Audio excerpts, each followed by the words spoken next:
नमस्कार साथियों, मैं शिव अंगूठा आप सभी को आपके चैनल बायोग्राफी क्रांचक में स्वागत करता हूं। फिर से आ गए हैं एक नए वीडियो लेकर आप लोगों के सामने।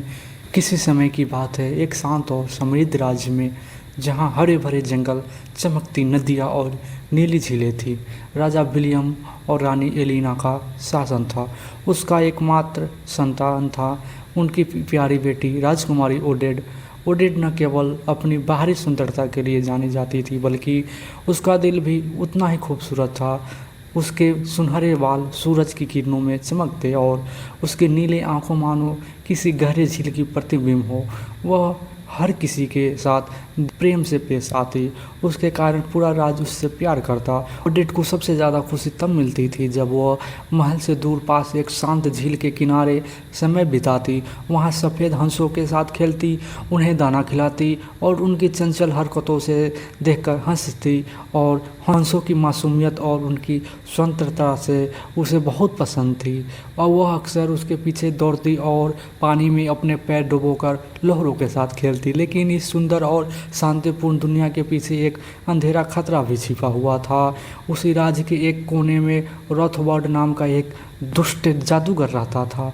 वह कभी राजा विलियम का विश्वसनीय मंत्री हुआ करता था, लेकिन उसकी चालाकी और लालच के कारण उसे महल से निकाल दिया गया था और रॉथबर्ड का दिल बदले की आग से जल रहा था। उसने मन ही मन में कसम खाई थी कि अगर वह इस राज्य पर राज नहीं कर सकता तो वह इसे बर्बाद कर देगा। उसकी नज़र राजकुमारी ओडेट पर पड़ी, जो पूरे राज्य की आत्मा थी। वह जानता था कि अगर वह ओडेट को नष्ट कर देगा तो पूरे राज्य का दिल टूट जाएगा। एक दिन जब ओडेट अपनी प्यारी झील के किनारे हंसों के साथ खेल रही थी तो रॉथबर्ड ने मौका देखकर उस पर हमला कर दिया। उसने अपनी जादुई छुरी हवा में लहराई और उससे निकलने वाली नीली रोशनी ने ओडेट को घेर लिया। ओडेट डर गई, लेकिन इससे पहले कि वह कुछ समझती उसका शरीर बदलने लगा। उसकी बाहें पंखों में बदल गई, उसकी सुंदर पोशाक सफ़ेद पंखों में से ढक गई और उसकी मधुर आवाज़ एक हंस की चीख में बदल गई। पल भर में वह एक खूबसूरत सफ़ेद हंस बन गई। अब से तुम दिन में हंस रहोगी और रात में इंसान। यह श्राप तब टूटेगा जब कोई राजकुमार तुमसे सच्चे प्रेम और अमर प्रेम का वचन देगा, लेकिन अगर उसने धोखा दिया तो तुम हमेशा के लिए हंस बन जाओगे।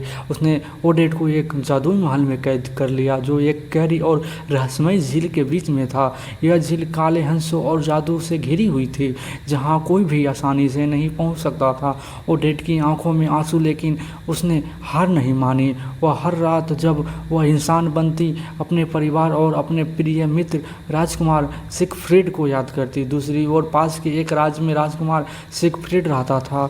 वह और ओडेट बचपन से दोस्त थे, साथ में जंगल दौड़ना, हंसों को देखना और एक दूसरे के साथ हंसी मजाक करना उनकी आदत थी बन गई थी। जैसे जैसे वे बड़े हुए, उनके मन में एक दूसरे के लिए प्रेम पनपने लगे।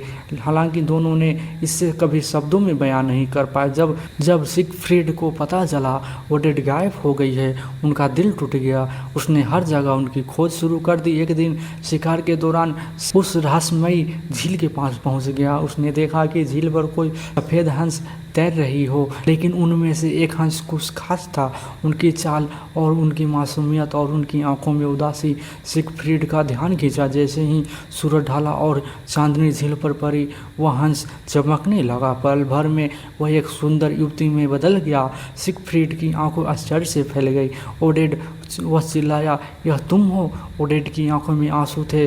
उसने सिगफ्रीड को सारी कहानी सुनाई, रॉथबर्ड के श्राप, जादुई महल और सच्चे प्रेम के वचन की शर्तें के बारे में। सिगफ्रीड का दिल टूट गया, लेकिन उसने तुरंत हिम्मत बांधी। उसने ओडेट को हाथ थामा और कहा, मैं तुम्हें सच्चा प्रेम करता हूँ ओडेट, मैं इस श्राप को तोड़ूंगा। मेरे महल में जल्द ही एक भव्य नृत्य समारोह होने वाला है। मैं वहाँ सबके सामने तुम्हें अपनी रानी बनाने का वचन दूंगा। लेकिन रॉथबर्ड कोई साधारण जादूगर नहीं था। जादू शक्तियों ने उसे सिगफ्रीड और ओडेट की बातचीत सुनने दी। वह जान गया कि अगर सिगफ्रीड ने ओडेट को चुना तो उसका श्राप टूट जाएगा। उसने अपनी बेटी ओडिल को बुलाया और एक दूसरी योजना बनाई।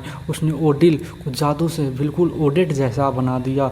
ओडिल की शक्ल और यहाँ तक कि उसकी मुस्कान भी ओडेट से मिलती जुलती थी। रोथबार्ट ने उसे सिगफ्रीड के नृत्य समूह में भेजने का फैसला किया।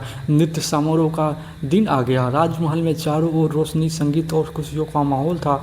सिगफ्रीड उत्साहित था, लेकिन उसे नहीं पता था कि रोथबार्ट ने क्या योजना बनाई थी।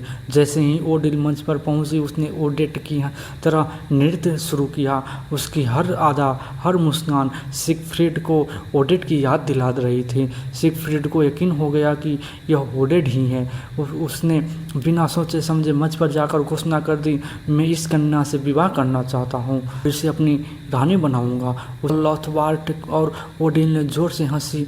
जादू का पर्दा हटा और सिगफ्रीड को अपनी भूल का एहसास हुआ। दुर्दिल ओडेट ने यह सब देखा। उसका दिल टूट गया। उसे लगा कि सिगफ्रीड ने उसे धोखा दे दिया। और रोते हुए हंस के रूप में झील के किनारे बैठ गई। सिगफ्रीड को अपनी गलती का एहसास हुआ। उसने तुरंत घोड़ा दौड़ाया और झील की ओर भागा। वहाँ उसने ओडेट को हंस के रूप में रोते हुए देखा। उसने माफ़ी मांगी, ओडेट, मैंने तुम्हें धोखा नहीं दिया, मैंने बस ओडिल को तुम समझ लिया, मेरा प्रेम अब भी तुम्हारे लिए है। तभी रोथबार्ट प्रकट हुआ। उसने ठहाका लगाते हुए कहा, अब बहुत देर हो चुकी है राजकुमार, ओडेट अब हमेशा के लिए हंस बन जाएगी। लेकिन सिगफ्रीड ने हार नहीं मानी। उसने अपनी तलवार निकाली और रोथबार्ट से भिड़ गया। झील के किनारे एक भयंकर युद्ध हुआ। बिजलियां कड़की, पानी उछला और हवा में जादू की लहरें टकराई। सिगफ्रीड ने अपनी पूरी ताकत लगाई और आखिरकार रोथबार्ट की जादुई घड़ी को तोड़ दिया। घड़ी टूटते ही जादू का प्रभाव खत्म हुआ। आसमान साफ हो गया और झील चमक उठी। ओडेट का शरीर धीरे धीरे इंसान में बदल गया। उसका श्राप टूट चुका था। सिगफ्रीड और ओडेट ने एक दूसरे को गले लगाया। वे हाथ में हाथ डालकर महल लौटे। पूरे राज्य में खुशी की लहर दौड़ गई। राजा विलियम और रानी एलिना ने अपनी बेटी को फिर से पाकर खुशी के आंसू बहाए। सिगफ्रीड और ओडेट की शादी एक भव्य समारोह में हुई। दोनों ने मिलकर अपने राज्यों को और भी समृद्ध और खुशहाल बनाया। झील पर अब भी सफ़ेद हंस तैरते हैं। कहा जाता है कि जब चांदनी रात में झील पर रोशनी पड़ती है तो उनकी लहरें में ओडेट और सिगफ्रीड की कहानियाँ झलकती हैं। उनकी कहानी हर उस व्यक्ति को प्रेरित करती है जो सच्चे प्रेम और साहस में विश्वास रखता है। यह कहानी हमें सिखाती है कि सच्चा प्रेम और साहस किसी भी बुराई को हरा सकता है, चाहे कितनी भी मुश्किलें आएँ। अगर दिल से सच्चाई और प्रेम हो तो कोई भी श्राप या बाधा उसे नहीं रोक सकती। स्वानलेख एक ऐसी कालजयी कहानी है जो बच्चे और युवा पाठकों के दिल छू लेती है। यह कहानी राजकुमारी ओडेट और राजकुमार सिगफ्रीड के सच्चे प्रेम, दुष्ट जादूगर रोथबार्ट के श्राप और उनके साहसिक संघर्ष को जीवंत करती है। यह एक भावनात्मक और रोमांचक कहानी प्रेम, विश्वास और बुराई पर अच्छाई की जीत का संदेश देती है। झील के किनारे बसी ये जादुई दुनिया में डूब जाए जहाँ हर चांदनी रात में ओडेट और सिगफ्रीड की प्रेम कहानी लहरों में झलकती है। इस कहानी को पढ़े और जानने की सच्ची प्रेम किसी भी बाधा को पार कर सकता है। बच्चे का प्रेरणादायक और मनोरंजक यह कहानी हर आयु वर्ग के लिए एक अविश्वसनीय अनुभव है। तो वीडियो में इतना ही, फिर मिलेंगे नेक्स्ट वीडियो में। तो थैंक यू सो मच।